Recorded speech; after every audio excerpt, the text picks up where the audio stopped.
Master, speak to us about desire, from where it arises, and how connected it is to the soul and the divine. The desire for seeking the truth and a true home was implanted in us from the very beginning. And the soul carries the desire all through its experience in this physical, astral and causal world. It has carried through the desire all the time. At the right time, when the soul feels that it has had enough of this experience, the desire plays out and wants to be a seeker in this very lifetime.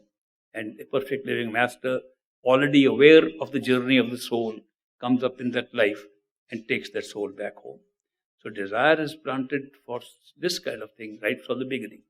Desires for the things of this world, which trap us here, are similar to the seeking of the truth.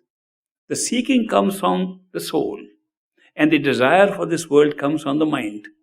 The soul and mind get coupled together so strongly that we ourselves cannot know which is the soul, which is the mind. Soul is empowering the mind and making the mind alive, and desire of the mind is mixed up with the seeking of the soul. So we think all desires are the same, but they are not.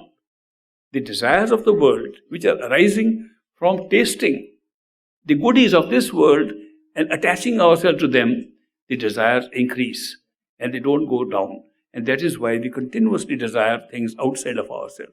The desire is a mental offspring of the seeking of the soul. It comes from the soul seeking something within, desire seeking something outside, because the mind is designed to create the world outside, and therefore it craves for things outside.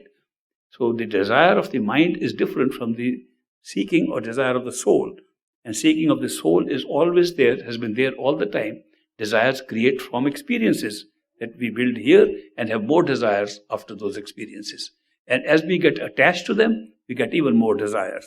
So these desires that come in the way of our seeking, but through the help of these perfect living masters and meditation and the techniques they tell us, they will be able to overcome those desires.